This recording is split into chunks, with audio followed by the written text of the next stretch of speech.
The annual boat race between Oxford and Cambridge universities is one of the oldest and most prestigious events in the sporting calendar. Moving out to nearly half a length there, it's very encouraging for Cambridge.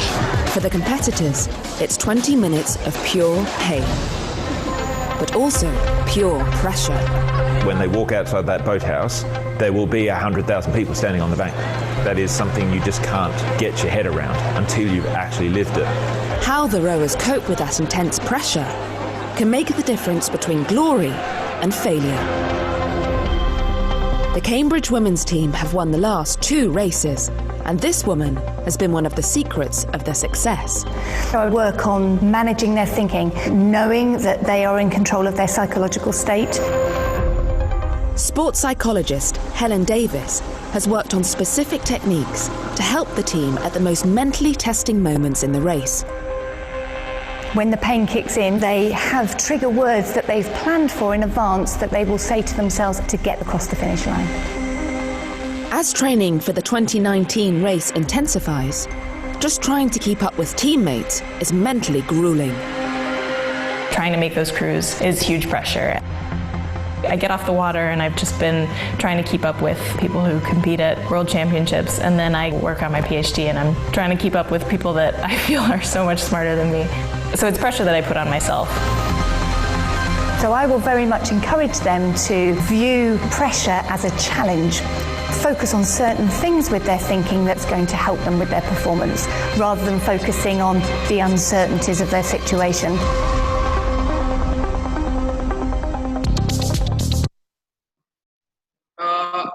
So I hope आप लोगों को ये video अच्छे से इसका सुनाई दिया होगा, आपने देखा होगा. So basically in this video they have covered the great sports rivalry between Cambridge University and Oxford University. So their canoeing and kayaking team, they both were competing. They compete basically against each other every year.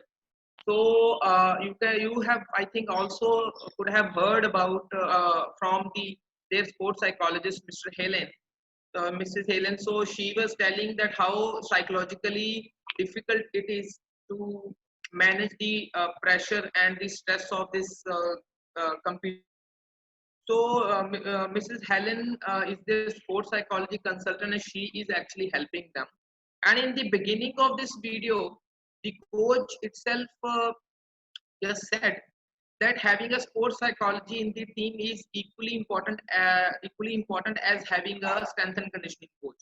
So these are some of the statements that this is the level of importance the sports psychology is carrying nowadays, and it is all about that fine movement in a competition, just 1 mm or 1 microsecond, and you will either win the medal or you will not. If you are not able to cope up with the pressure, you may not win the medal. If you are coping up, if you have learned those coping skills from your sports psychologist, you probably end up having a medal in your hand. So this was just to introduce you to sports psychology and its importance, and how these foreign players are, even at university level. Obviously, they have an entire sports science team working for them at elite level, but these are the university athletes, and the universities do have sports psychologists, in the campus to help the university athletes. So let's begin with a little bit about sports psychology and its origin.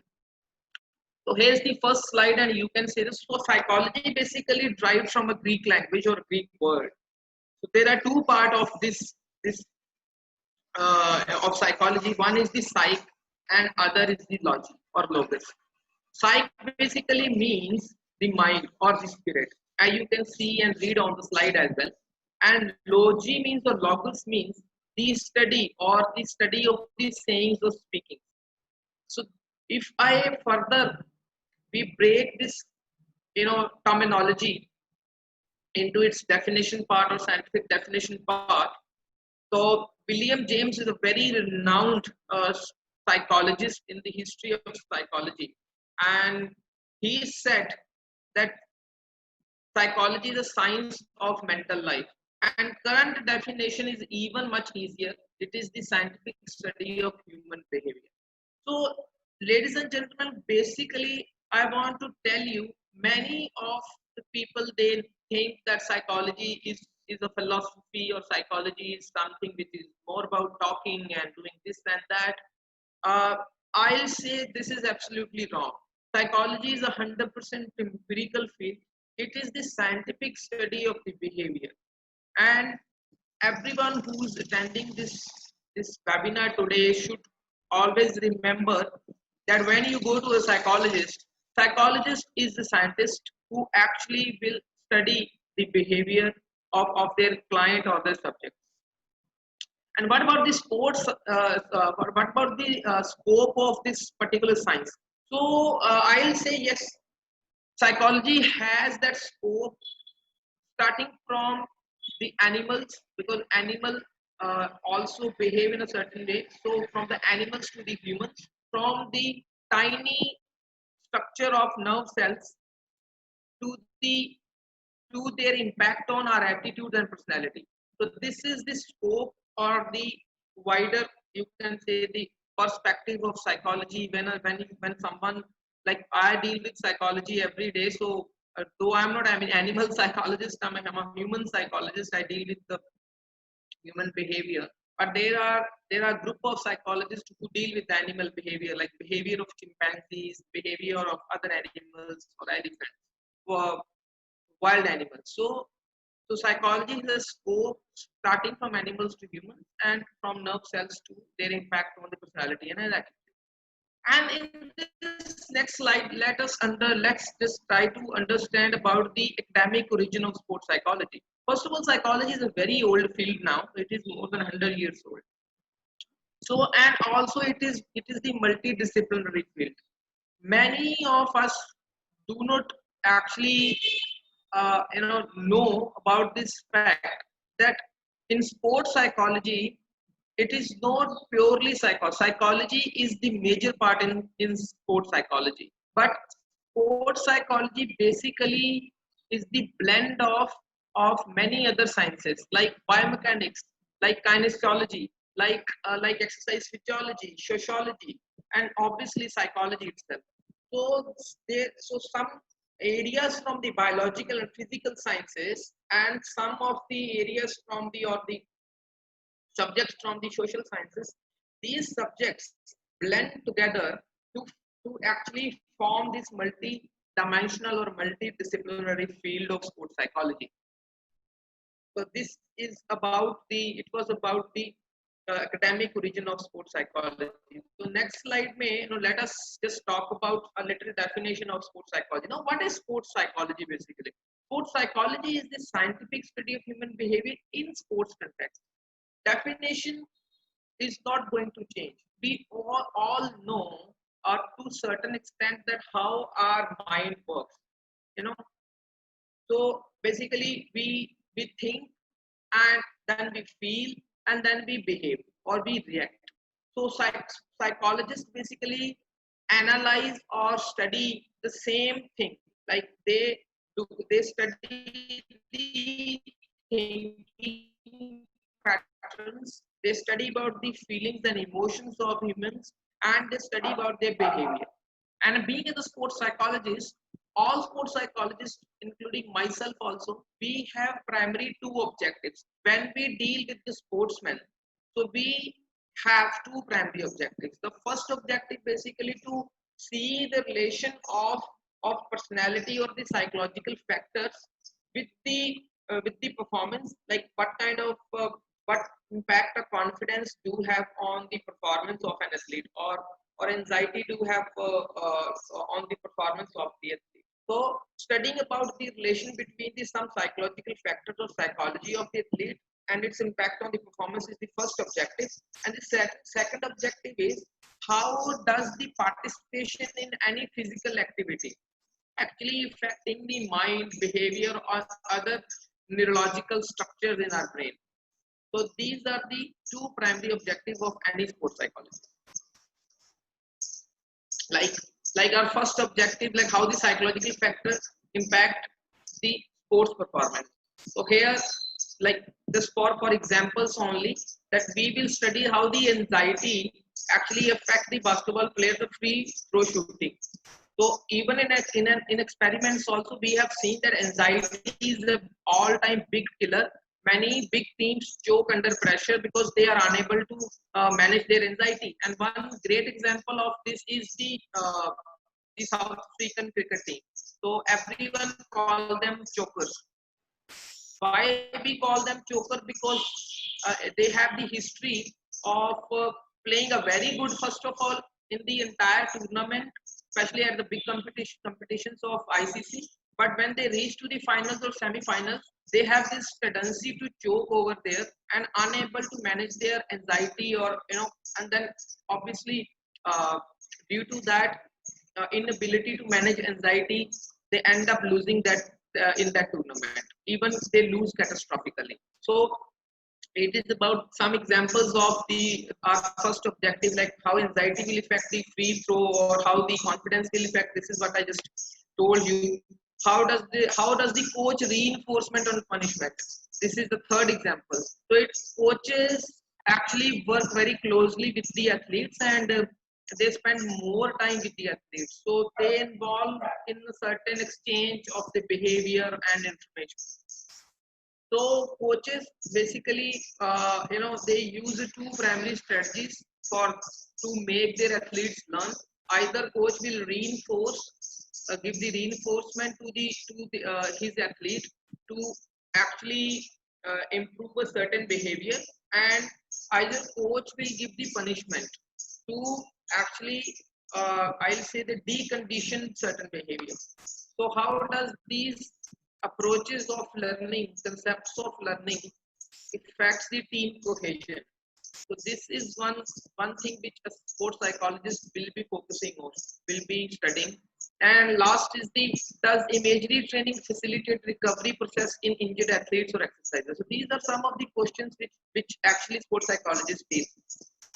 Then the second objective is the impact of sport on the psychological development, or impact of involvement in the physical activities or physical education classes on the psychological development of these athletes. We all know if we exercise daily, it actually improve our psychological fitness. It helps us to reduce our anxiety. It helps us to manage our stress. It helps us to improve our depression. So this is what sports psychologists will be studying. Then the young athlete learning about aggression from participating in youth sport, or do they learn about aggression from the sport, or either there's any other reason or factor that these athletes are aggressive in their nature. Then it does physical education classes, participation facilitates children's self-esteem or development, and it does participation in college and athletics. Enhance the character development. Obviously, when we participate in college athletic tournaments or competition, it does improve our overall character, improve our overall character and overall personality. So these are some major questions or major comes under two primary objectives of sports psychology.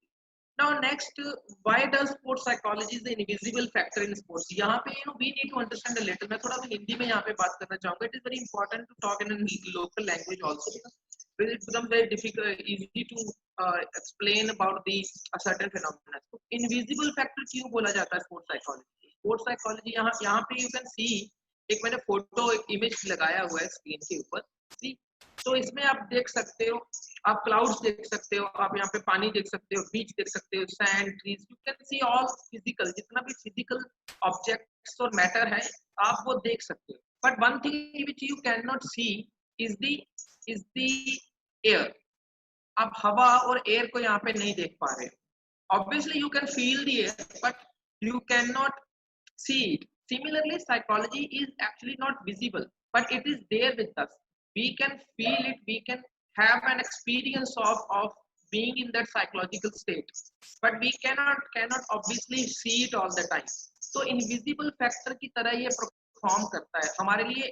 अगर मान लो कि air ना हो, oxygen ना हो, तो can we survive? तो हम survive नहीं कर पाएंगे. Similarly, if we don't have our mind functioning properly, तो it becomes very difficult to function normally. तो नॉर्मल फंक्शन करने के लिए हमारा साइकोलॉजिकल स्टेट का फंक्शनिंग भी उस तरह से ऑप्टिमल होना चाहिए कि हम नॉर्मली बिहेव करें.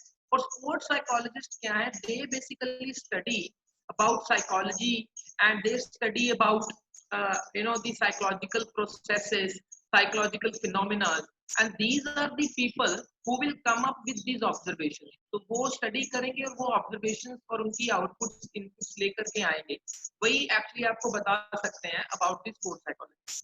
अभी यहाँ पे कॉमन मिस्टेक्स क्या क्या होती हैं स्पोर्ट्स के अंदर, लोग क्या क्या या कोचेस या फिर फिजिकल एजुकेशन ट्रेनर्स, मतलब even I have seen other sports staff, जो सपोर्टिंग स्टाफ रहता है, कभी कभी वो भी बहुत कॉमन मिस्टेक करते हैं.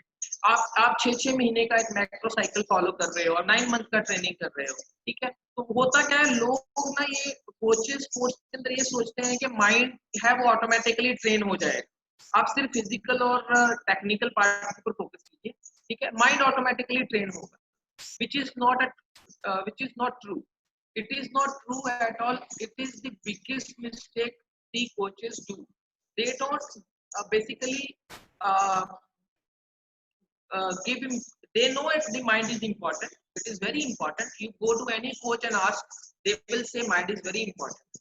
But what happens basically when it comes to the integration or when it comes to the application or the practical part of sports psychology, generally I have seen they have that reluctant behavior. They don't generally give you that time or they don't know how to use those interventions of sports psychology in their sports training programs.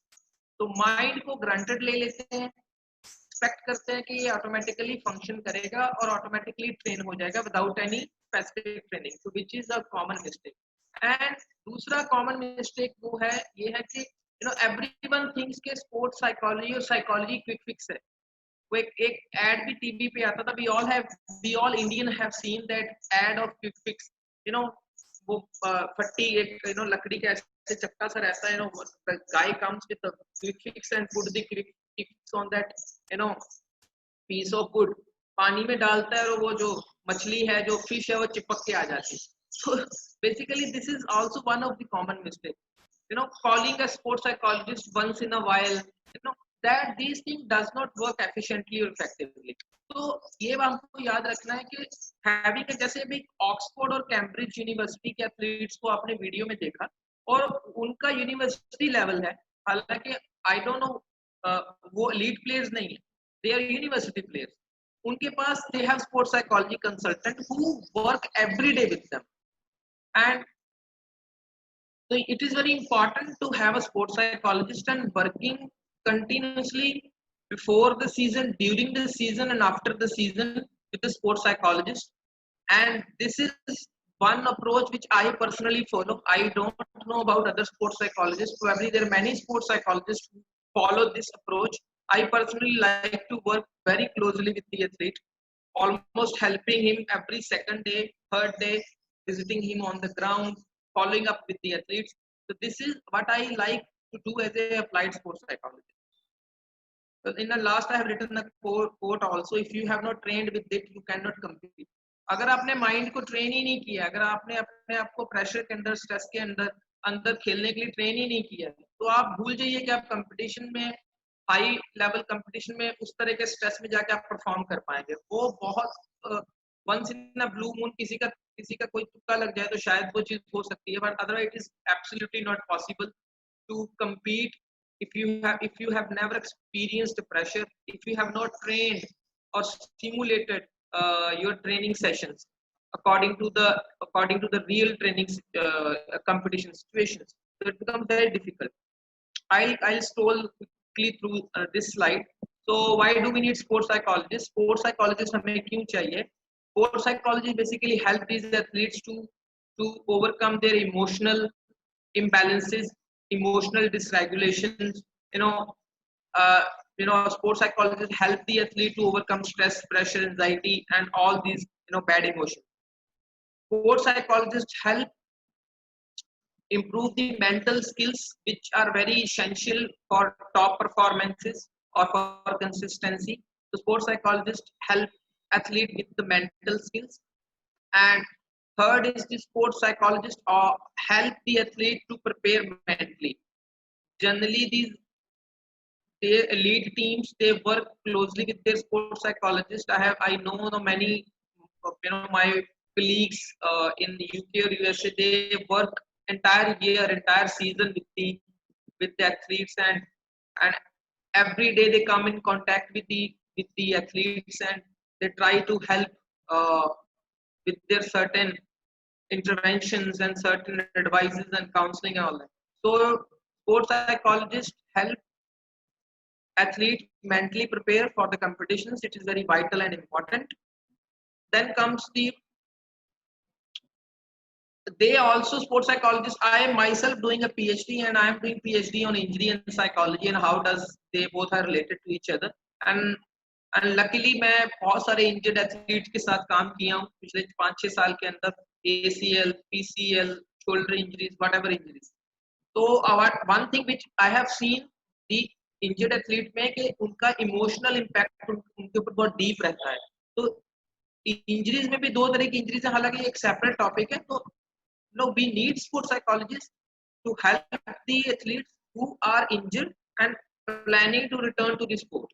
Then the fifth point is helping athlete pre-game routine. तो उनका routine game के पहले कैसा होना चाहिए वो build up करने में psychologist help करते हैं. Obviously psychologist अकेला काम नहीं कर पाएगा, but psychologist work in a very supporting environment and in a very integrated environment. तो ये pre-game program के लिए athlete और coach और sports psychologist, ये सब तीन लोगों को मिलके सब काम करना पड़ता है. Pre-game routine में sports psychologist help करते हैं. To help athletes improve practice efficiency. Obviously training में अगर आप कुछ ना कुछ mental training करते हैं या आपको आपके sports psychologist अगर support करते हैं, तो आपकी कहीं ना कहीं उस दिन की training की जो efficiency होती है, आप हर दिन 1 घंटा ट्रेनिंग कर रहे हैं, लेकिन हफ्ते में 3 दिन आप स्पोर्ट्स साइकोलॉजिस्ट की प्रेजेंस में ट्रेनिंग कर रहे हैं, जहाँ पे आपको कुछ ना कुछ हल्का फुल्का वो एडवाइस या टिप्स दे रहा है, तो उससे आपका परफॉर्मेंस के अंदर एफिशिएंसी इंप्रूव होता है. Sports psychologist might be asking a player to not to do something and or focusing on something else.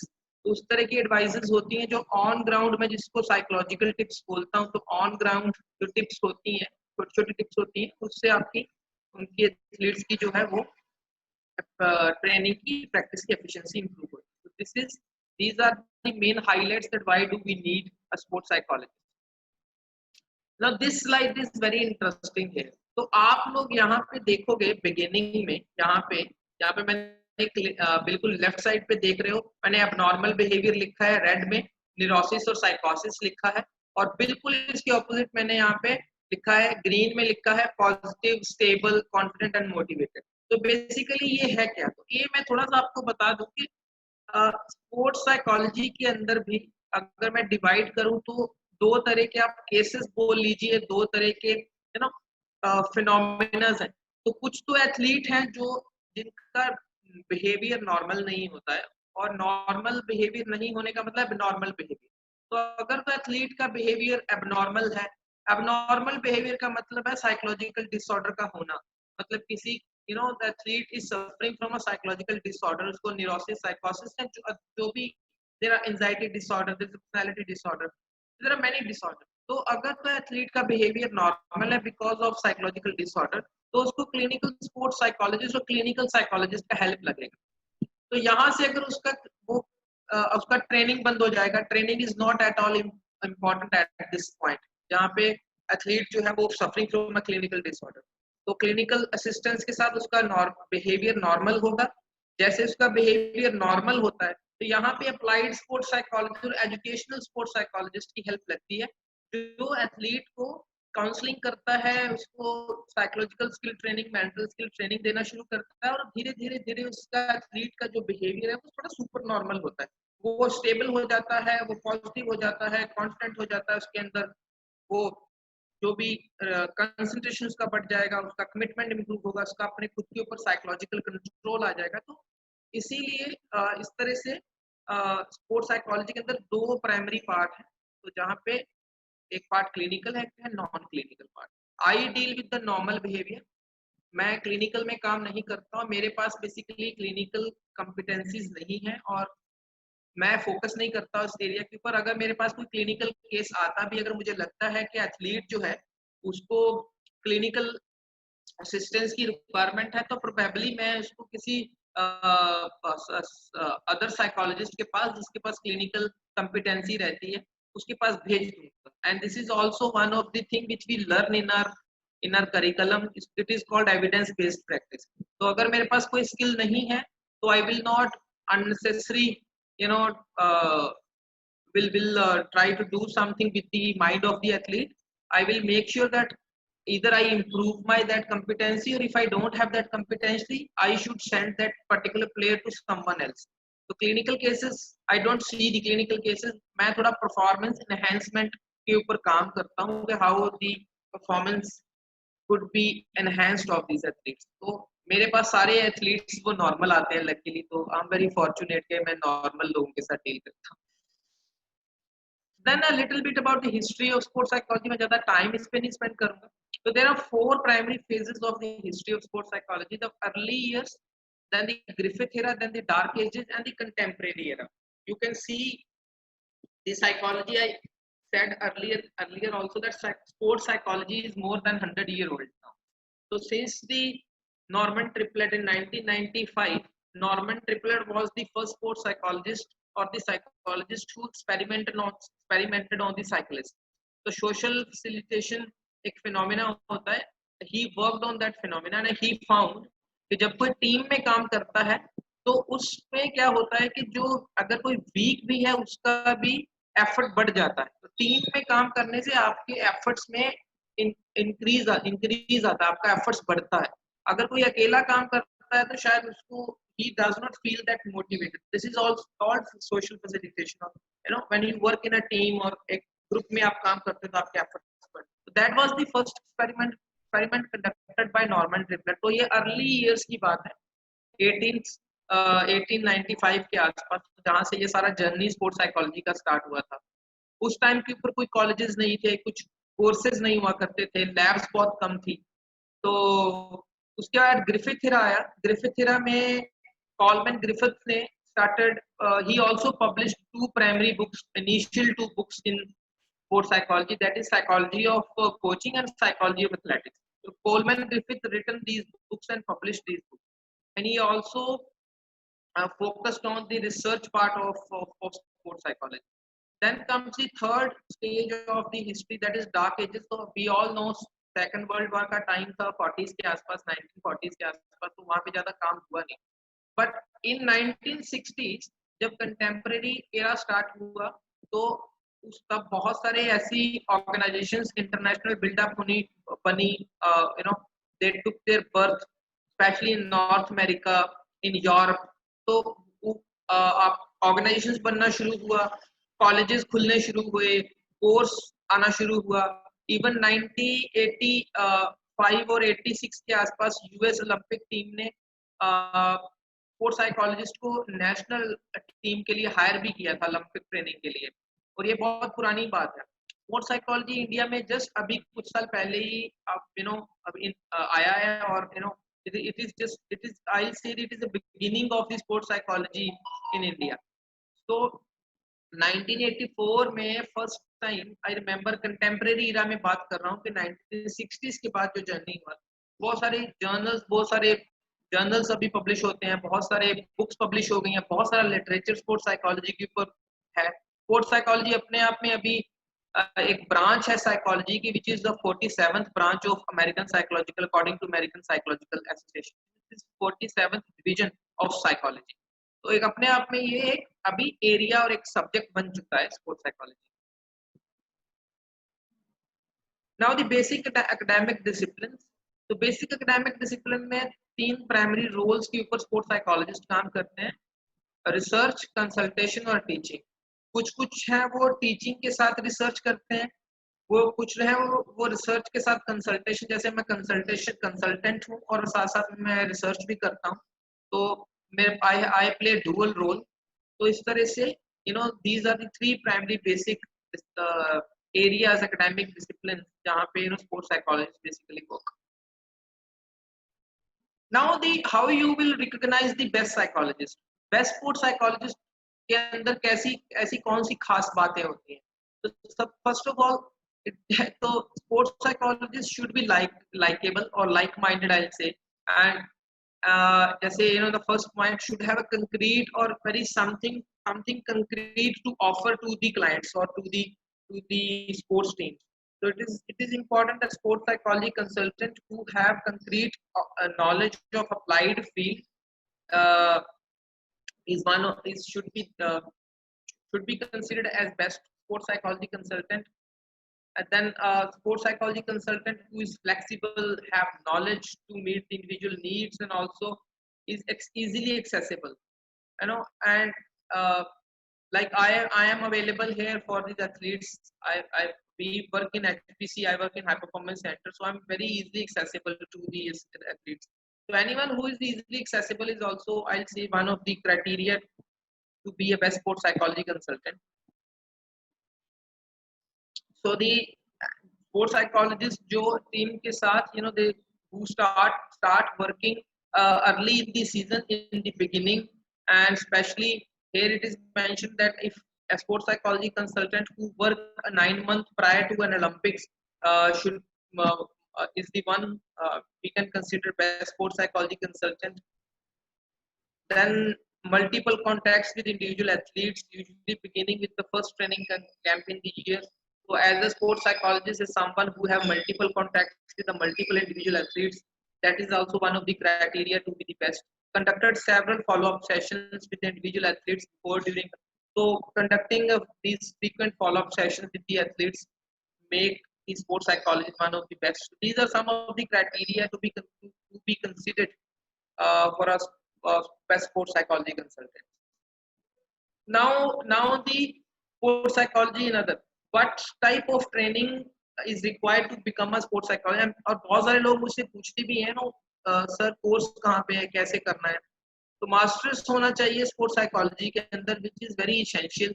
That degree basic होना चाहिए. क्या अगर आप स्पोर्ट्स साइकोलॉजी कंसल्टेंट बनना चाहते हैं, स्पोर्ट्स साइकोलॉजिस्ट या मेंटल ट्रेनर, या फिर आप हाई परफॉर्मेंस एक्सपर्ट बनना चाहते हैं, परफॉर्मेंस एनहांसमेंट एक्सपर्ट बनना चाहते हैं, masters degree is very important to be a sports psychologist. Master's degree in sports psychology, and the PhD you can have with or without, but PhD is also important. Then India के अंदर Guru Nanak Dev university मैंने यहाँ पे website दी है www.gndu.ac.in. It is the only university who run the sports psychology program, that is called MA in sports psychology, and that sports course is sponsored by Ministry of Youth Affairs and Sports in the Department of Sports Science and Medicine. So anyone who want to go through this course can visit the Guru Nanak Dev University website. And also, if you want to explore further about the field of sports psychology, you can. There are many books, e-books available online. Many journals are there. There is Sports Psychology in Action is one of the best journal which I personally follow, and there are some conferences you can attend to explore more information about sports psychology. So this is the basics about sports psychology. Now comes the second part, that is the integration. Now introduction is finished of sports psychology. Now comes the integration. So what is required? First of all, अगर as a sports psychologist मुझे काम करना है या किसी को काम करना है, तो it is important to have a rapport building with the athletes. Rapport building with the athlete और coaches is very important. Then the support system, you have to have a support system around. Then you automatically get integrated into the training. So once you are, these are the three primary prerequisites, basic requirement for sports psychology intervention: rapport building, support system, and the integration into training. Once you are integrated into training, our first step of any sports psychology consultant or sports psychologist is assessment. Like we start with assessment. Assessment do have some steps. Like the first step in assessment is the interview. I personally follow some one system of interview or assessment. I'll explain next slide. So first step is interview. So there are two type of interview. The first is the semi-structured sorry, three type of interview: semi-structured, structured, or unstructured. So semi-structured and structured interview actually a best one to follow. This is what I follow: a semi-structured interview with the athletes to get to find a concrete information or the points. Then the second step is the systematic observations, that I go on the ground, field, visit the athlete, and try to understand their behavior with their surrounding, with their peer group, with the coaches, and how they play in a certain different situations. So observation is very important. Second step is observation, and third step is psychological testing. So psychological testing comes in the last. There are many methods of psychological testing: paper, pencil based, questionnaire based, computer based. So these are three primary steps of testing. Now, this is what I was talking about, the multi-level classification system of sports psychology, MCSSP it is called. I follow this. So I have divided, you see this line in the center, a straight line. The first category and the second category is different from the third and fourth category. How it is different? The third and fourth category is the clinical category. As I told you, the clinical sports psychology wala part I told you in a previous slide, and the educational sports psychology. So similarly here, so I divide after I follow the interviews. So I divide these athletes based on their performance into these four categories. Like first category is performance development, then the dysfunction, then the performance impairment, and then the performance domination. And based on these categories, further I decide whether the athlete need mental skill training or counseling, or he need another psychological interventions like cognitive behavior therapy. So there are many emotional regulation therapy. So these are some therapies. And the third and fourth state category is the clinical. Performance impairment means the athlete is suffering from a psychological disorder. And performance dysfunction means the player do have a psychological issue, not that issue is not a disorder yet, but it is a very minimal issue athlete is suffering. So third or fourth category में intensive psychotherapy sessions in a third category अगर athlete को anxiety disorder हो गया, personality aggression disorder या any other disorder, PTSD है, तो schizophrenic हो गया है, neurosis psychosis हो गया, तो उस तरह से based on that clinical diagnosis उसको sessions दिए जाते हैं. But I primarily work in these categories. I have all the athletes. Most of the athletes actually come in the second category, the performance dysfunction. They have interpersonal issues. They have emotional issues, psychological behavioral issues related to their concentration and attention, aggression. So these athletes who have these emotional, psychological, interpersonal conflict related issues, they come in the performance dysfunction category, second category. And the athlete who are developing their physical skills or either developed like elite player, Olympian, participated in world championship or won the medal and participated in Olympic, they basically come in the performance development category. They need a mental skill training to maintain their consistency or to maintain their peak performance. So this is the multi-level classification system which I follow in sports psychology for assessment. Now comes the implementing the mental skill training, like how we can apply the last part of the today's webinar, the application part. So implementing mental skill training program. So before we begin with the mental skill training program, we should remember some steps we should follow. First is the initial orientation.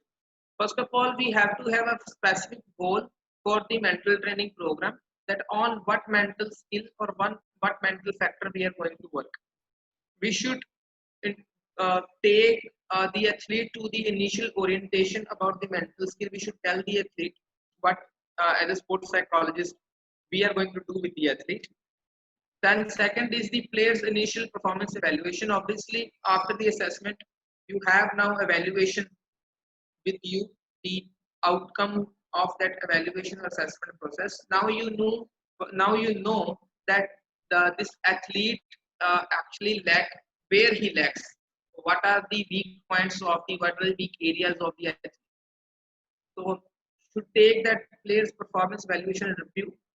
Team sessions, if you are working with the team as a sports psychologist, take the team sessions, make these athletes understand and learn about the basic skills through education sessions. Then the individual sessions are very important, incorporating mental skill training into practice and game plans. Then obviously once you done with your education phase, you apply the mental skill training program into their practice and game plans. Then you gradually monitor the progress over 4 weeks or 6 weeks. Then in the end of the season, you evaluate them psychologically to see कि उनके confidence में कोई change आया है, उनकी concentration बढ़ी है, उनका relaxation levels improve हुआ है, उनका psychological control improve हुआ है, या उनका thinking अभी कैसा हो. तो these are the some steps of mental skill training program. This is how a sports psychologist proceed for application of the psychological intervention. Now a little about structure. I'll quickly go through. Psychology में support जो है वो 3 different levels के ऊपर दी जाती है. Level 1 basic training होता है, लेवल 2 स्किल ट्रेनिंग है, लेवल 3 क्राइसिस मैनेजमेंट. और थ्रू आउट ट्रेनिंग जब आप किसी एथलीट को हेल्प ट्रेनिंग देना स्पोर्ट्स साइकोलॉजी की स्टार्ट करते हैं तो आप बेसिक ट्रेनिंग से स्टार्ट करते हैं. अगर वो एथलीट ने कभी साइकोलॉजिकल ट्रेनिंग नहीं किया तो बेसिक लेवल ऑफ ट्रेनिंग से आप स्टार्ट करते हैं और आप उसका मॉनिटरिंग, आप ऊपर ये टॉप पे देख रहे हो recovery stress questionnaire is very important. तो आप उसका मॉनिटरिंग करते रहते हो उसका रिकवरी और स्ट्रेस कैसा है. दिस इज वेरी इंपॉर्टेंट क्योंकि वो मेंटल ट्रेनिंग के साथ साथ दूसरा ट्रेनिंग भी कर रहा है. तो रिकवरी और स्ट्रेस आपको पता होना चाहिए कि एथलीट रिकवर्ड है या एथलीट स्ट्रेस में है या कैसे. तो बेसिक लेवल ट्रेनिंग के बाद स्किल ट्रेनिंग आता है जो थोड़ा advanced level of training होता है. Then the crisis management is not in a sequence with the level 1 or level 2 training. Basically it's altogether different situation for athlete. Crisis management में आ जाता है जैसे प्लेयर इंजर्ड हो गया, किसी को इंजरी हो गई है, लाइफ थ्रेटनिंग इंजरी हो गया, किसी का लिगामेंट टूट गया है, एक्सीडेंट हो गया है, हड्डी टूट गई है, तो उस तरह के केसेस में क्राइसिस मैनेजमेंट इंटरवेंशंस दी जाती है. अभी थोड़ा सा डिटेल में लेट अस सी कि बेसिक स्किल ट्रेनिंग में क्या है, स्किल ट्रेनिंग में क्या है या फिर क्राइसिस मैनेजमेंट में क्या होता है. तो इनिशियल डायग्नोसिस के बाद ऐसे लेवल 1 लेवल 2 से हम स्टार्ट करते हैं. तो बेसिक ट्रेनिंग में आप यहाँ पे देख रहे हैं, यहाँ पे बेसिक ट्रेनिंग है फर्स्ट कॉलम में, स्किल ट्रेनिंग है सेकंड में और क्राइसिस इंटरवेंशन है थर्ड. तो बेसिक में we start with the breathing exercises, relaxation training और team building, team coordination kind of training, जहाँ पे उनकी सेल्फ अवेयरनेस जो है वो बढ़ता है, जहाँ पे उनका अंडरस्टैंडिंग इम्प्रूव होता है थोड़ा सा about their self also about others also. अगर टीम स्पोर्ट है तो उनका अंडरस्टैंडिंग जो है वो अपने टीममेट्स के लिए, पीयर ग्रुप के लिए इम्प्रूव होगा. तो बेसिक ट्रेनिंग में ये इंटरवेंशंस जो है साइकोलॉजिकल ट्रेनिंग मेथड्स को, स्ट्रेटजीज को फॉलो किया जाता है. स्किल ट्रेनिंग में आ जाता है गोल सेटिंग है, अदर सेल्फ रेगुलेशन टेक्निक्स हैं या mental training for specific movement है, जैसे कोई स्पेशल मूवमेंट है और काइनेसोलॉजिकल बायोमैकेनिकल मूवमेंट है, उसके लिए मेंटल ट्रेनिंग प्रोग्राम दिया जाता है एथलीट्स को कि वो कैसे उस पर्टिकुलर स्किल को इम्प्रूव कर सकते हैं. तो वो कुछ भी हो सकता है, लाइक डेलिब्रेट ट्रेनिंग करना भी एक स्ट्रेटजी हो सकती है. किसी चीज को सीखना है तो डेलिब्रेटली इसको ट्रेन करना है. उस पर सेल्फ कॉन्फिडेंस कैसे इम्प्रूव, उसके लिए कुछ strategies, attention regulation, imagery. And the last है क्राइसिस इंटरवेंशंस में, उसमें रिहैबिलिटेशन किया जाता है एथलीट का. ड्यूरिंग रिहैबिलिटेशन के टाइम पे भी साइकोलॉजिकल सपोर्ट एथलीट्स को दिया जाता है. एथलीट्स को ये बताना कि फेलियर से कैसे डील करना है. क्राइसिस मैनेजमेंट में फेलियर से मतलब कोई एथलीट बड़े कंपटीशन में गया, एक्सपेक्ट कर रहा था to win the medal but unfortunately lost the medal, तो वहां पे वो फेल हो चुका है. अभी वो मैंने तो ऐसे एथलीट भी देखे हैं, actually have not take the name, Olympian participating in Olympics. One of the athlete I know personally, I was working with him in my previous organization. So he was very good athlete और India से बहुत top level पे का एक tournament होता है, qualifying tournament होता है, उसमें से वो क्वालिफाई किया था और बहुत अच्छा टाइमिंग दिया था मैराथन के, ठीक है। तो when he went to Olympics, वहां पे उसका उस जो क्वालिफाई किए थे वो अच्छा किए, उससे बेटर किए और वो नहीं कर पाया।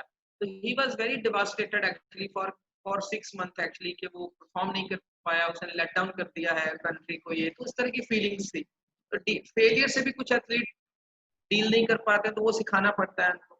साइकोथेरेपी आता है क्राइसिस मैनेजमेंट में, करियर टर्मिनेशन के रिगार्डिंग काउंसलिंग आता है, काउंसलिंग किया जाता है एथलीट्स का, किसी का करियर टर्मिनेट हो रहा है।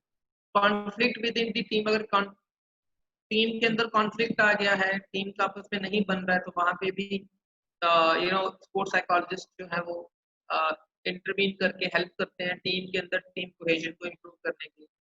Doping and substance abuse control, this is very important. आजकल डोपिंग बहुत ज्यादा हो रहा है और ये बेसिकली साइकोलॉजिकल बिहेवियर है। लोग इसको समझते हैं कि doping it is very much related to psychology of the athlete. Athlete basically short term gain के लिए डोप करना शुरू कर देते हैं, या फिर सब्सटेंस अब्यूज में आ जाता है कि एथलीट जो है वो, मैंने तो देखा है एथलीट्स को, तो मैं बता सकता हूँ कि they go and they do smoke and do drink. चलो वो चलता है टू सर्टेन एक्सटेंट अगर बेस्ट में देखो, बट जब आप ट्रेनिंग सीजन में होते हैं, जब आप कंपटीशन के पास होते हैं, तो उस टाइम के ऊपर ये बड़ा जरूरी है कि आपको फोकस करना चाहिए कि मेरे लिए इम्पोर्टेंट क्या है। आप अभी ट्रेनिंग सीजन में हैं और आप किस तरह की एक्टिविटी कर रहे हैं वो ज्यादा इंपॉर्टेंट। अगर आप ट्रेनिंग सीजन में नहीं है, ऑफ सीजन है, घर पे हैं, ट्रेनिंग नहीं है, कंपटीशन नहीं है, तो आप कुछ भी कर सकते हैं, कोई इश्यू नहीं है उसके। But these are the some of the behaviour crisis management. ये ना सब्सटेंस अब्यूज का मुझे एग्जांपल याद आ गया टाइगर वुड्स का। तो टाइगर वुड्स का एक बहुत ही बड़ा लीगल इशू हो गया था, विद स्पाउस इशू था, और उसके बाद डाइवोर्स हो गया, सब कुछ हो गया, और he found with drugs. California के अंदर उसको बाउंड कर लिया कैलिफोर्निया पुलिस डिपार्टमेंट ने। तो होता है एथलीट्स वो कभी कभी डी ट्रैक हो जाते हैं, प्रेशर को नहीं झेल पाते, लाइफ सर्कमस्टांसेस को नहीं, तो वो इजी रूट अपनाते हैं, सब्सटेंस अब्यूज में चले जाते हैं, तो वो ज्यादा उनके लिए फिर प्रॉब्लम्स और ज्यादा बढ़ाते हैं।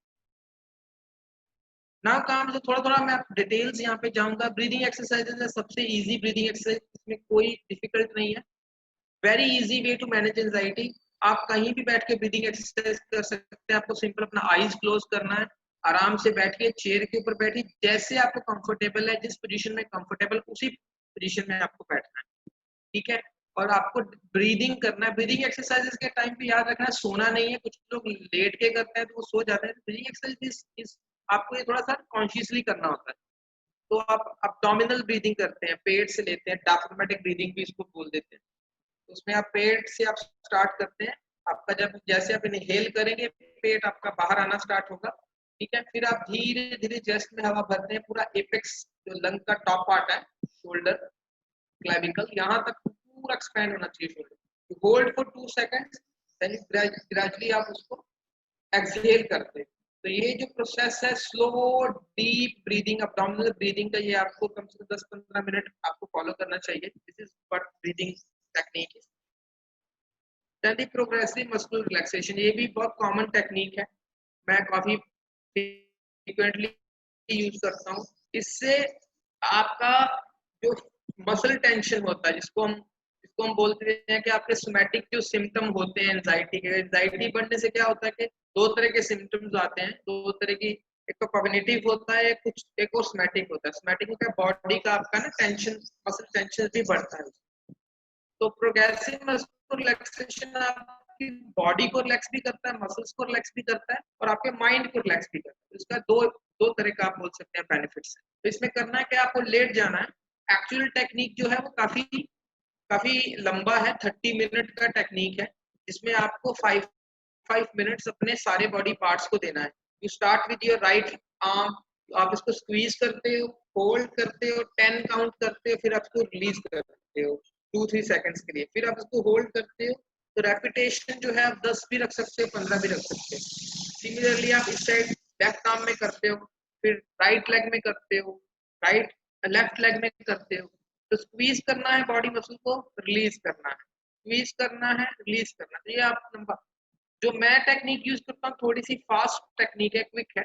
उसमें प्लेयर को मैट योगा मैट के ऊपर लेटा करके पूरा बॉडी एक ही साथ स्क्वीज किया, पहले ब्रीदिंग कर लेना है, हवा अंदर भर लेना है, पूरा बॉडी टाइट किया, टाइट करने के बाद होल्ड किया 2 सेकंड 10 सेकंड तक, 10 काउंट करने के बाद धीरे से रिलीज करना, झटके से रिलीज नहीं करना है।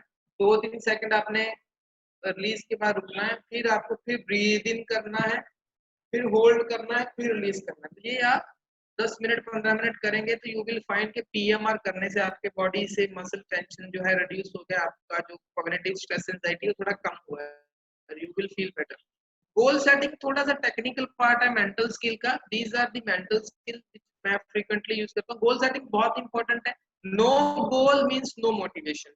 तो गोल मिलेगा तो हमें डायरेक्शन मिलती है, गोल पे डिपेंड करता है कि हमारे एफर्ट किस तरह के होंगे, हमारे एफर्ट्स जो है वो हाई इंटेंसिटी होंगे, लो इंटेंसिटी होंगे, मॉडरेट इंटेंसिटी होंगे। तो गोल सेटिंग का साइकोलॉजी में एक प्रिंसिपल है that is called smart principle. Goal specific होना चाहिए, स्लाइटली डिफिकल्ट होना चाहिए, गोल मेजरेबल हो, अटेनेबल हो, रियलिस्टिक हो, टाइम बाउंडेड, टेंजिबल हो। तो ये बड़ा इंपॉर्टेंट है कि गोल जो है, ये प्रिंसिपल जो यहाँ पे स्मार्ट प्रिंसिपल दिया है, इसको फॉलो करके ही सेट करना चाहिए। ज्यादा डिफिकल्ट गोल सेट नहीं करना है जो आप अचीव ही नहीं कर पाओ, ठीक है। उसके बाद फिर ऐसा गोल नहीं होना चाहिए कि जो जिसको मेजर नहीं कर पाओ, तो पता होना चाहिए आपने कितना किया है। आज आपने 1 किलोमीटर भागा है, कल आपने 2 किलो, आज आपने 10 किलो उठाया था, उसका 10 रेपिटेशन किया था, कल आप जो है वो 15 किलो उठाओगे। तो इस तरह से गोल मेजरेबल होना चाहिए, ठीक है। अटेनेबल गोल होना चाहिए जो आप अटेन कर सकते हो। गोल अनरियलिस्टिक नहीं होना चाहिए, रियलिस्टिक गोल सेट करना है। टाइम बाउंडेड टेंजिबल गोल हो। उसके बाद शॉर्ट गोल लॉन्ग गोल दोनों सेट करना है, दोनों तरह का गोल सेट करना है, शॉर्ट टर्म गोल और लॉन्ग टर्म गोल, दोनों तरह का गोल वेरी इंपॉर्टेंट इन स्पोर्ट्स। तो बच्चे का शॉर्ट टर्म गोल भी होना चाहिए स्पोर्ट्समैन का, और लॉन्ग टर्म गोल भी होना चाहिए। शॉर्ट टर्म गोल मतलब इमीडिएट आपका स्टेट चैंपियनशिप है और आपका या फिर नेशनल चैंपियनशिप वो शॉर्ट टर्म गोल हो गया। लॉन्ग टर्म गोल है आपका ओलंपिक्स है, वर्ल्ड चैंपियनशिप है, वो लॉन्ग टर्म गोल हो गया। उसके बाद अपनी प्रैक्टिस में आपको mastery based goal, process based goal, performance based goals के ऊपर फोकस करना चाहिए। मास्टरी बेस्ड गोल सेट करें, प्रोसेस के ऊपर फोकस करना है, ठीक है, और परफॉर्मेंस बेस्ड गोल होना चाहिए। आउटकम बेस्ड गोल्स सेट नहीं करना चाहिए। गोल सेट करने के लिए एक स्पेसिफिक कंडीशन होती है, सिचुएशन होती है जहाँ पे आप आउटकम के बारे में सोच सकते हैं, लेकिन उसके पहले आपको मास्टर होना होता है स्किल्स का। when you are master of this skill, तो ऑब्वियसली आप अगर आप if you are focusing on outcome so there is no issue, but if you actually not up to the mark with your skills and you are focusing on the outcome, जैसे छोटे बच्चे 16-17 साल जिनके साथ मैं डील करता हूँ वो आउटकम ओरिएंटेड हो जाते हैं, मेडल जीतना है, तो वो उनके लिए एक्चुअली उतना बेटर परफॉर्म नहीं करता है और उनकी परफॉर्मेंस उससे एक्चुअली उल्टा गड़बड़ जाती है। तो उनके लिए बहुत इंपॉर्टेंट है कि ट्रेनिंग के टाइम पे वो मास्टरी बेस्ड गोल सेट करें। किसी चीज को सीखना है, स्किल को, उसको बार बार डेलिबरेटली ट्रेनिंग करें मेंटली और फिजिकली, ताकि वो उसके मास्टर बन जाए। सेकेंडली ट्रेनिंग के अंदर प्रोसेस और कंपटीशन में भी वो प्रोसेस बेस्ड और परफॉर्मेंस बेस्ड गोल ही सेट करें, टास्क के ऊपर फोकस होना चाहिए। देन दी गोल एंजॉयबल हो, आपका जो भी आप गोल सेट करते हैं वो थोड़ा मजेदार होना चाहिए। और डिफरेंट एरियाज में आपको गोल सेट करना है, फिजिकल स्किल्स के लिए, टेक्निकल स्किल्स के लिए, मेंटल स्किल्स के लिए। मेंटल स्किल गोल सेट करना है और अपने गोल्स के बारे में आप डायरी में लिखते रहें कि आपने क्या सोचा था करने के लिए और क्या आप कर रहे हैं। डेली आपने जो सोचा था क्या वो किया, ये किया, चेकलिस्ट की तरह कि ये मैंने किया, ये नहीं किया, ये किया, ये नहीं किया। तो वो आपको गोल्स को भी, गोल डायरी भी आपको मेंटेन करना। Self talk and affirmation, positive self talk बहुत इंपॉर्टेंट है, इससे आपका मोटिवेशन बढ़ता है। 2 तरह का सेल्फ टॉक होता है प्राइमरीली, एक तो इंस्ट्रक्शनल स्पोर्ट्स के अंदर जो यूज होता है, एक तो इंस्ट्रक्शनल होता है, एक मोटिवेशनल होता है। मोटिवेशनल तो जैसे सिंपल आई से कम ऑन करन, तो वो खुद को मोटिवेट करना, मोटिवेशनल स्पीच देना, अपने आप को ही सेल्फ मोटिवेशन स्पीच देना, उस तरह से वो उसको मोटिवेशनल बोल देते हैं, सेल्फ टॉक बोल देते हैं। इंस्ट्रक्शन मतलब ये है कि आपको कोई प्रोसेस का पार्ट है, आपकी टेक्निक का पार्ट है, तो उसके ऊपर आपको फोकस करना है, ठीक है। जैसे कोई एक्सरसाइज आप कर रहे हैं, तो एक्सरसाइज में आपको बोलना है नहीं मुझे अपना आर्म लिफ्ट करना है, मुझे अपना बेंड करना है या मुझे फॉरवर्ड स्टूप करना है, तो वो इंस्ट्रक्शन आ जाता है, तो उसको बोलते हैं इंस्ट्रक्शनल सेल्फ टॉक बोलते हैं, ठीक है। तो ये बहुत इंपॉर्टेंट स्किल है स्पोर्ट्स के अंदर। Then imagery and visualisation, mental skill बहुत इंपॉर्टेंट मेंटल स्किल है, और बहुत सारे मैंने नाम यहाँ मेंशन किए हैं, विल्मा रडोल्फ है, अल ओएटर है, मोहम्मद अली है, और इन सब का रेफरेंस देके बोल रहा हूँ कि ये सबने विजुअलाइजेशन को, इमेजरी को कोट किया है अपनी बायोग्राफीज में, हमेशा इंडोर्स किया है स्पोर्ट्स साइकोलॉजी को, और उन्होंने बताया कि कैसे विजुअलाइजेशन और इमेजरी ने उनको हेल्प किया और कैसे वो बैक टू बैक उन्होंने मेडल्स जीते हैं, चैंपियनशिप जीती हैं, परफॉर्म किया है। अलोएटर का यहाँ पे बहुत डिस्कस थ्रोअर थे ये, और बैक टू बैक इन्होंने 3 ओलंपिक्स में अपना वर्ल्ड रिकॉर्ड सेट किया डिस्कस थ्रो में, और अपना ही वर्ल्ड रिकॉर्ड ब्रेक कर देते थे, ओलंपिक रिकॉर्ड ब्रेक कर देते थे। तो होता क्या है कि विजुअलाइजेशन आपके ना बेसिकली माइंड में जो आपके न्यूरॉन्स है इसको एक्टिवेट करता है, जब आप उसको इमेजिन करते हैं किसी चीज को, और इसका भी एक प्रोसेस है। अब मैं यहाँ पे ज्यादा डिटेल में नहीं बताऊंगा, लोग थोड़ा सोचते हैं कि इमेजरी विजुअलाइजेशन थोड़ा इजी है, इजी नहीं होता है। बेसिकली बेसिक ट्रेनिंग वही आपको प्रोसेस फॉलो करना पड़ता है। जब आपके माइंड में बहुत ज्यादा डिस्टर्बेंस होगा तो आप क्लियर आप इमेजिन नहीं कर पाएंगे, विजुअलाइज नहीं कर पाएंगे, ठीक है। तो पहले क्या होता है कि इमेज क्रिएशन आता है, पहले इमेज को क्रिएट करना, उसके बाद उसको कंट्रोल करना, तो इसके स्टेजेस होती हैं। और बाकी ह्यूमन माइंड की कैपेसिटी है, कोई एथलीट तो बहुत जल्दी करना सीख लेता है, जल्दी कर लेता है, या कोई एथलीट का इमेजिनेशन पावर बहुत कम होता है, तो हम उसकी इमेजिनेशन पावर को भी स्पोर्ट्स इमेजरी क्वेश्चनर यूज करके असेस करते हैं कि उसके अंदर कि वो उसकी इमेज क्रिएट करने की कैपेसिटी है कितनी, ठीक है। तो ये बहुत इंपॉर्टेंट फैक्टर है, एक मेंटल स्किल है जो सारे एथलीट्स को करना चाहिए। Then comes the psychotherapy. Psychotherapy basically talk therapy. अगर आपके ऊपर कोई भी एडवाइस काम नहीं कर रही, आप मेंटल स्किल कर रहे हैं यूज, वो भी आपके ऊपर काम नहीं कर रही, अपने साइकोलॉजिस्ट से मिलें, उससे बात करें। हो सकता है कि आपके लाइफ में कोई और इशू हो, किसी और तरह की प्रॉब्लम हो, तो उस वजह से हो सकता है कि आप इफेक्टिवली मेंटल ट्रेनिंग नहीं कर पा रहे हैं, या आपके ऊपर स्ट्रेटजी साइकोलॉजिकल वर्क नहीं कर रही हैं। तो डिस्कस करें, एक्सप्लोर करें। और एक मैं यहाँ पे बात ऐड करना चाहूंगा, लोग साइकोलॉजी को एक स्टिग्मेटाइज करके बैठे हुए हैं। लोग सोचते हैं साइकोलॉजिस्ट के पास उसी को जाना है जिसको मेंटल प्रॉब्लम है। पहली बात तो मैं बोलना नहीं चाहता लाइव सेशन है, ठीक है, ये बहुत ही स्टूपिड बात है, ये बहुत बड़ा मिथ है। जितने लोग जो भी ये सोच रहे, साइकोलॉजिस्ट बेसिकली लोगों को हेल्प करते हैं, और जरूरी नहीं है, मैंने लास्ट पे एक इंटरव्यू दिया था, वहां मैंने ये बात बोली है ओपनली, ये बहुत बड़ा मिथ है। कुछ लोग ये सोचते हैं कि मेंटली प्रॉब्लम आ गया तो साइकोलॉजिस्ट के पास चले जाओ, नहीं, ऐसा नहीं। अगर आप नॉर्मल भी हो आपकी लाइफ के अंदर, अगर आपको नॉर्मल बात भी करना है, तो भी आपको लगता है अगर यार नहीं मुझे थोड़ा सा एडवाइस लेना है, तो मैं साइकोलॉजिस्ट के पास जाता हूँ। साइकोलॉजिकल एडवाइस के लिए लोग आते हैं, साइकोलॉजिस्ट की हेल्प लेते हैं। मेरे बहुत सारे दोस्त हेल्प लेते हैं, मुझे फोन कॉल करते हैं, मुझे एडवाइस लेते रहते हैं कुछ। तो साइकोलॉजी को स्टिग्मेटाइज नहीं करना है। साइकोलॉजी बेसिकली सबके लिए है, सबको हेल्प करने के लिए है। एथलीट्स को स्पेशली ये याद रखना है कि आपको ये नहीं कि आपको, मैंने देखा है कभी कभी एथलीट आना शुरू कर देता है, साइकोलॉजिस्ट के पास जब विजिट करता है तो साथ वाले इसका मजाक भी उड़ाते हैं। ये बहुत ही बैड बिहेवियर है। अगर आप परफॉर्मेंस को एनहांस करना चाहते हैं तो आपको ये बातों का ध्यान रखना है, ठीक है, और स्टिग्मेटाइज नहीं करना है साइकोलॉजी को। और psychology is for everyone, it is everyone's baby, fine. तो it is just primary motive is to help you. तो साइकोथेरेपी की बात आगे, साइकोथेरेपी बहुत फ्रीक्वेंटली यूज किए जाने वाली टेक्निक है साइकोलॉजी के अंदर। टॉक थेरेपी बोलते हैं इसको, बातचीत करना बोलते हैं। हम क्लाइंट अप्रोच करते हैं, हम क्लाइंट की डिफिकल्टीज को सुनते हैं। There are many types of difficulties. Emotional, जैसे मैंने बोला, इमोशनल हो सकती है, इंटरपर्सनल हो सकती है, किसी भी तरह की इश्यू हो सकती है। तो उसको हम सेशन देते हैं। सेशन 30 मिनट to 50 मिनट भी जाता है, कभी कभी लंबा भी जाता है, डिपेंड करता है एथलीट की सेटिस्फेक्शन पे। मैंने ऐसे एथलीट भी देखे हैं 2-2 घंटे उठते ही नहीं है, बात ही करते चलते हैं। और इसमें एक्सचेंज होता है, बातचीत होती है, दोनों तरफ से एक्टिव बातें होती हैं। फिर शॉर्ट टर्म सेशंस हो सकते हैं, या फिर कोई लिटिल बिट कोई इशू आ गया लाइफ के अंदर, जैसे मैंने बोला ना छोटा मोटा इशू आ जाता है लाइफ के अंदर, उसके लिए भी आप हेल्प ले सकते हो। या कभी कभी साइकोथेरेपी लंबा समय भी चलती है, अगर कोई लॉन्ग स्टैंडिंग प्रॉब्लम है लाइफ के अंदर, कॉम्प्लेक्स इशूज है, तो लंबा समय भी चलती है। तो psychotherapy frequently, most frequently use की जाती है बेसिकली साइकोलॉजी। लास्ट में कुछ साइकोलॉजिकल स्ट्रेटजीज जो मैं सबके लिए बताना चाहता हूँ, it is my favourite also.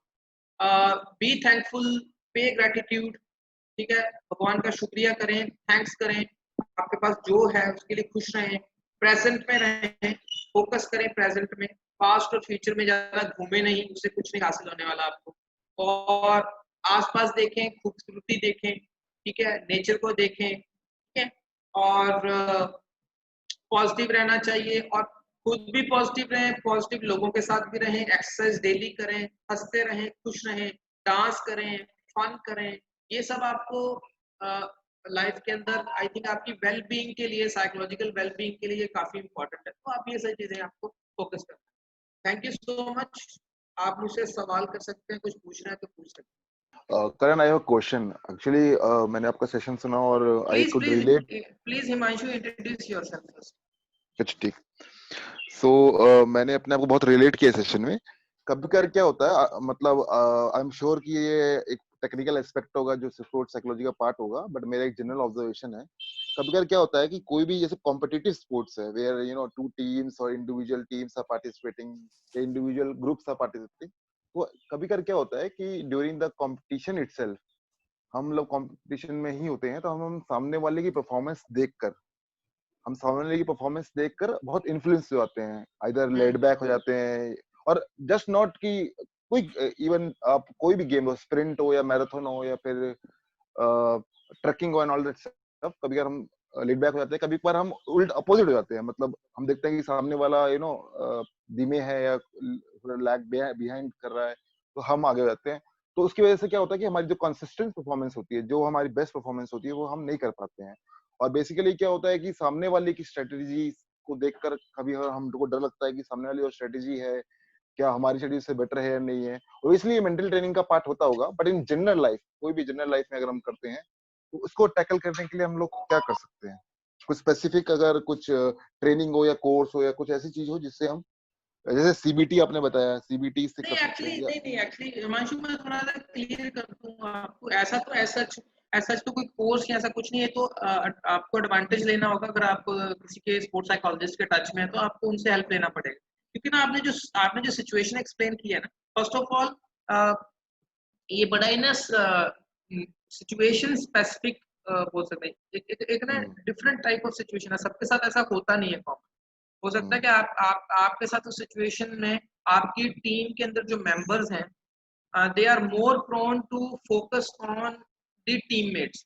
Generally मैं कैसे एडवाइस देता हूँ, मैं हमेशा बोलता हूँ कि आपको ओपोनेंट्स के ऊपर फोकस नहीं करना है। बट अगर आपका ओपोनेंट बहुत अच्छा खेल रहा है जैसे, तो उसपे ना कभी कभी becomes very difficult to ignore their performance. तो अगर कोई एक या दो प्लेयर बहुत फास्ट खेल रहे हैं, जैसे मैं हॉकी की एग्जांपल देता हूँ, तो हमारे हॉकी के प्लेयर्स थे, हम टूर्नामेंट, हमारे यहाँ पे हुआ था टूर्नामेंट, तो मैं उस टूर्नामेंट में भी गया था, हमारा टीम खेल रहा था।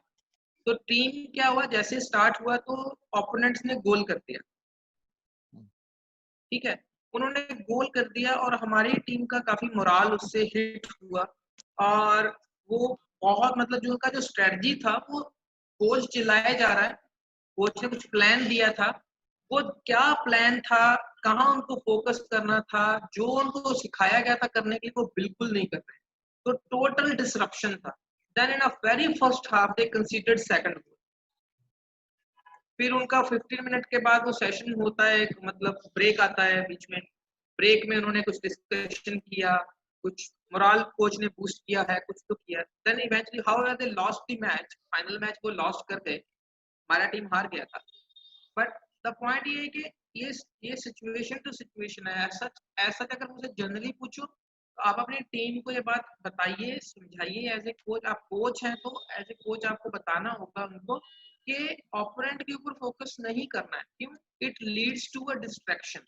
तो डिस्ट्रैक्शन से आपका कंसंट्रेशन ड्रॉप होता है।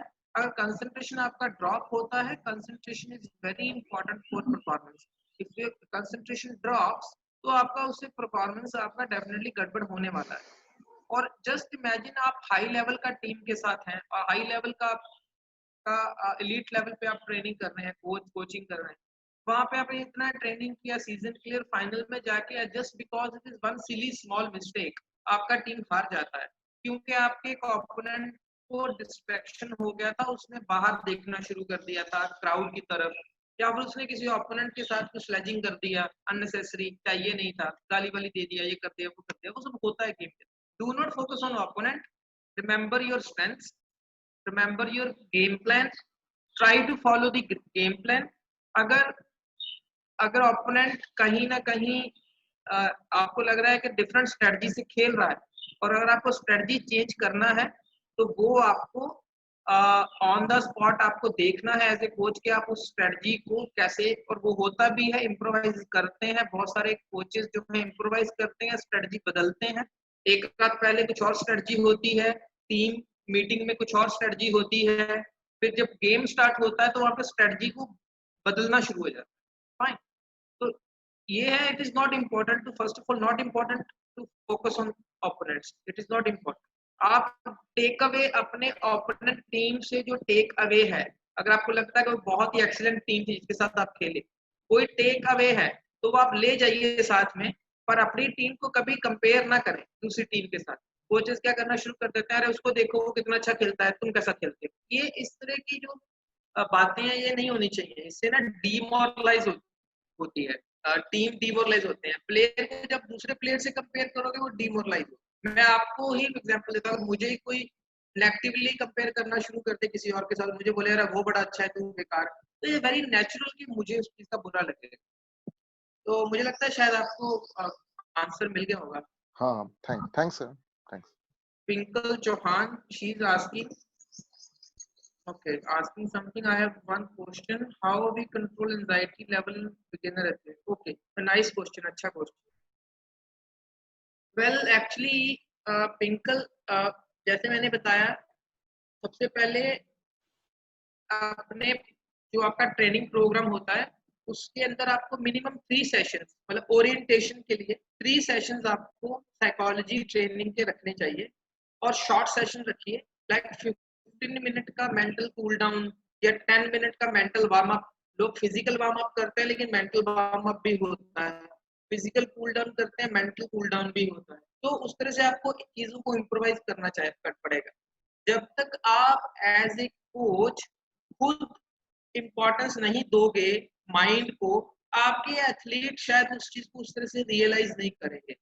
तो एज ए कोच ये इम्पोर्टेंट है कि आप इम्पोर्टेंस दें, अपनी ट्रेनिंग के अंदर स्पोर्ट्स साइकोलॉजी को इंटीग्रेट करें। ठीक है, आप हेल्प लें किसी स्पोर्ट्स साइकोलॉजिस्ट की, वो आपकी ट्रेनिंग को एनालाइज करेगा, स्पोर्ट्स ट्रेनिंग को, आपके बच्चों को एजुकेट करेगा।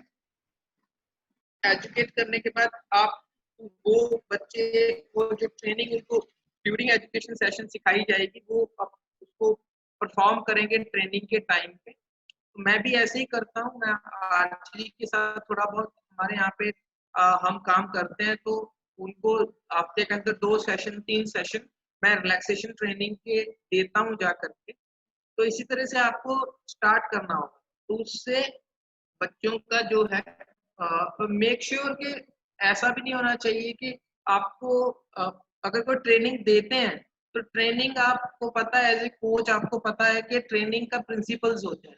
तो ट्रेनिंग के प्रिंसिपल्स में क्या होता है कि प्रोग्रेशन आता है, ठीक है ना, उसका ये सब इंटेंसिटी है, या फिर आपने प्रोग्राम अप्लाई किया 4 to 6 वीक रिलैक्सेशन ट्रेनिंग का, तो मैंने स्लाइड डाला था एक, उसमें उसके अंदर मैंने बताया था कि इवैल्यूएशन बड़ा इंपॉर्टेंट है कोई भी ट्रेनिंग के पहले। तो कौन से फैक्टर के ऊपर आप काम करना चाहते हैं, आपकी स्पोर्ट्स के अकॉर्डिंगली आपके बच्चे को, कैडेट को, स्पोर्ट्समैन को क्या चीज चाहिए, ठीक है, वो पर्टिकुलर चीज के लिए आप प्लानिंग करेंगे कि मुझे रिलैक्सेशन इंप्रूव करना है।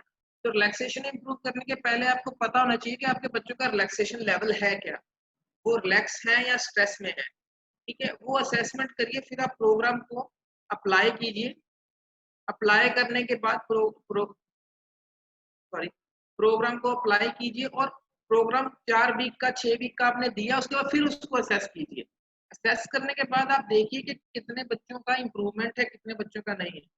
तो ये एक तरह से ये सब काम के लिए ना, इसलिए टीम होता है साथ में, सपोर्ट स्टाफ, साइंटिफिक स्टाफ इसीलिए साथ में होता है कि वो कोचेस शायद खुद से इतना काम नहीं कर पाए, रिसर्च भी करना, ये भी करना, वो भी। तो और एथिकली ये सही भी नहीं होता है कि कोचेस क्वेश्चनर मांगते हैं, मुझसे भी मांगते हैं कि सर क्वेश्चनर दे दो, लेकिन वो क्वेश्चनर्स का कोई फायदा नहीं होता है, बेसिकली वो यूज ही नहीं कर पाते उनको, और वो यूज करने के लिए कहीं ना कहीं रिक्वायरमेंट्स भी उसकी ऐसी हैं क्वेश्चनर्स को यूज करने के लिए। तो एवेल्युएट करें, ट्रेनिंग अप्लाई करें, ट्रेनिंग अप्लाई करने के बाद फिर री एवेल्युएट करें और बेसिक लेवल से स्टार्ट करें ट्रेनिंग में। बच्चों की सेल्फ अवेयरनेस के ऊपर काम करो पहले आप, और उसके लिए सबसे बेस्ट वही है, ब्रीदिंग एक्सरसाइजेस है, मेडिटेशन है। तो ये सब में आप ज़्यादा टाइम स्पेंड करो और बच्चों को करवाना चाहिए।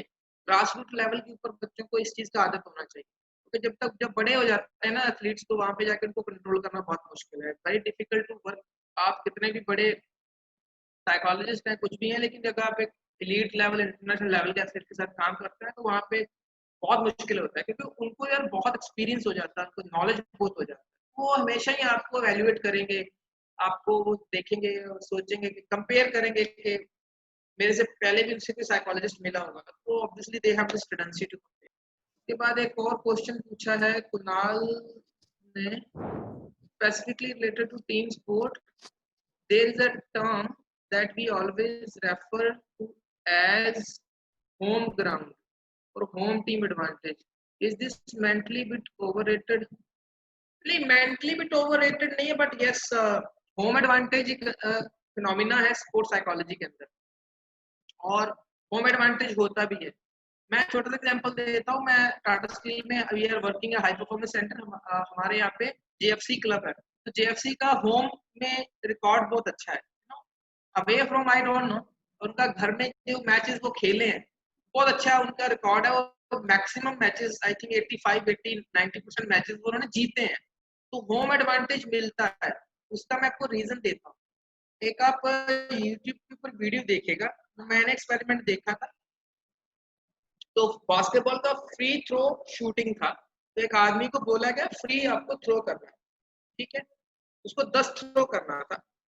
तो इनिशियली जो क्राउड थी आसपास, उसको गाइड किया गया था, उनको इंस्ट्रक्शंस थी कि शुरू में आप इसको चेयर अप करोगे। तो सबने चेयर अप करना शुरू कर दिया, फ्री थ्रो वाले को कम ऑन चिल्लाया। तो उसने फ्री थ्रो किया और उस मैक्सिमम थ्रोज उसकी बिल्कुल सही थी, you know, he scored good point. लेकिन बाद में आफ्टर 10 थ्रोज क्राउड ने नेगेटिवली रीइंफोर्स करना शुरू कर दिया। मतलब क्या बोलते हैं ना, वो गलत तरह से मोटिवेट करना शुरू कर दिया, मतलब बोलना लगे वो ऐसे थम्स डाउन दिखाना शुरू कर दिया। तो उसी से सेम प्लेयर का परफॉर्मेंस गड़बड़ हो गया। अर्लियर उसने 10 में से 8 या 9 थ्रोज किए थे, इस बार वो इतना नर्वस था कि वो परफॉर्म नहीं कर पा रहा था। ही वाज जस्ट सरप्राइज्ड कि सब मेरे से मुझे ऐसे डीमोटिवेट क्यों कर रहे हैं। तो एडवांटेज तो सर मिलता है ग्राउंड का, होम एडवांटेज मिलता है, डिपेंड करता है क्राउड कैसा है। क्राउड आपको चीयर कर रहा है या क्राउड आपको है वो आपको थम्स डाउन कर रहा है या आपको बू कर रहा है। यूजीसी की साइकोलॉजी है, आप अगर एमए इन स्पोर्ट्स साइकोलॉजी है तो आप पीएचडी फिजिकल एजुकेशन में भी अप्लाई कर सकते हैं, कोई इशू नहीं है, कोई इशू नहीं। क्योंकि स्पोर्ट्स एमए साइकोलॉजी वालों को तो physical education sports science department में भी जॉब मिलता है। स्पोर्ट्स साइंस डिपार्टमेंट में भी फिजिकल एजुकेशन का नेट चलता है, कोई इशू नहीं है। वैसे लाइट सब्जेक्ट इसका साइकोलॉजी है, तो साइकोलॉजी में आप अप्लाई करें यूजीसी नेट के लिए। If I want to PhD in university, GNDU चले जाओ सर, डॉक्टर सोनिया कपूर है वहाँ पे। डॉक्टर सोनिया कपूर का नंबर आप मिल जाएगा इजीली आपको उनकी वेबसाइट के ऊपर, जीएनडीयू की। वो कोऑर्डिनेटर है वहाँ पे स्पोर्ट्स साइकोलॉजी डिपार्टमेंट के। आप कीजिए बात उनसे, she is very nice. During training, students play very well, but at time the competition, some students do not. Mentally, they don't train generally. एक Galaxy A50 पूछा है मुझसे उन्होंने, तो कंपटीशन के टाइम पे वही है, कंपटीशन का एक्सपोजर कम होगा, एक्सपीरियंस कम होगा, उनको उतना खेले नहीं होंगे, सिमुलेशन नहीं किया होगा ट्रेनिंग के टाइम पे, या उनका ट्रेनिंग एज कम होगा, तो डिपेंड करता है, there are many factors. Competition के टाइम पे बेसिकली कंपटीशन रिलेटेड जो प्रेशर रहता है उसको झेलने की कैपेसिटी नहीं है एथलीट की, इस वजह से वो बेसिकली अच्छा नहीं खेल पाते हैं। मैनी एथलीट्स ऐसे ही हैं, बहुत सारे एथलीट कंपटीशन में जाके नर्वस होते हैं, when you are nervous you are unable to control your nervousness, anxiety, वो सब चीजें तो परफॉर्म नहीं कर पाते, तो वो उनके एंजाइटी के ऊपर काम कीजिए, इसके लिए आपको डेफिनेटली स्पोर्ट्स साइकोलॉजिस्ट की हेल्प लगेगी, कोच तो इस पे काम नहीं कर पाएगा अकेला। One question is there from one. What is the major difference between a beginner level athlete or an expert athlete from psychology aspect? Psychology aspect से, हाँ, तो ये अच्छा क्वेश्चन है वैसे। बिगिनर लेवल एथलीट और एलीट एथलीट, एक चीज जो मैंने अब सिंपल, अगर आप मुझे एक्सपर्ट एथलीट की, वैसे तो वेरी टिपिकल मैं पूछ तो लिया है सवाल, लेकिन beginner is a beginner, expert is expert, elite is elite. Difference आपको मिलेगा फिजिकल स्किल्स में मिलेगा, क्लियर डिफरेंस आपको फिजिकल सुपीरियरिटी में मिलेगा। Expert elite athletes will have physical superiority in skills, ठीक है, technically, physically both, and mentally as well. Elite athlete elite category में पहुंचते हैं because of their years of motivation, their years of hard work. Beginner level पे major difference psychologically ये होता है कि they have beginner actually generally they are less aware of mental processes, you know, they have less experience, तो उनको anxiety related या stress related, pressure related phenomena के बारे में लेस अंडरस्टैंडिंग होती है। तो एलीट लेवल पे क्या रहता है कि over the period of time वो कंपटीशंस इतना खेल लेते हैं कि कहीं ना कहीं उनका पर्सनल स्ट्रेटजी भी रहता है कि दे नो कि अगर मैं यहाँ खेलने जा रहा हूँ तो वो कैसा कंपटीशन होने वाला है, वहां पे किस तरह का प्रेशर होगा, किस तरह की सिचुएशन होगी, तो वो अपने आप को उस तरह से मेंटली प्रिपेयर करते हैं पहले। बिगिनर में ये एक डिसएडवांटेज रहता है कि वो लेस कंपटीशन खेले हैं, स्किल लेवल उतना नहीं होता है। अगर स्किल लेवल आपका कम है, चैलेंज आप बहुत बड़ा ले लिए हो, ठीक है, बड़े कंपटीशन में चले गए, और ऑब्वियसली जब आपके पास स्किल लेवल उतना नहीं है, डिमांड बढ़ जाए, रिसोर्स कम हो जाए, स्ट्रेस आ जाएगा तो स्ट्रेस मैनेज नहीं कर पाओगे, आपको किसी ने सिखाया नहीं कैसे मैनेज करना है, वहां पे आपका परफॉर्मेंस ड्रॉप हो, सिंपल।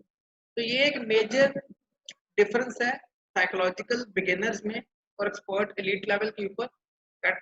एलीट लेवल के ऊपर they know how to prepare mentally, they know how to set goals, they know how to relax themselves or motivate themselves, they know how to visualize, so they know how to mentally train basically। अब beginner level के ऊपर less experience, more confusion, more doubt, unrealistic goal, don't know goal settings, don't know how to manage pressure, don't know, but they don't know anxiety and how to manage anxiety, or this is the major difference at psychology. Thanks, Karan. Thanks for spending this time. It was a lovely webinar.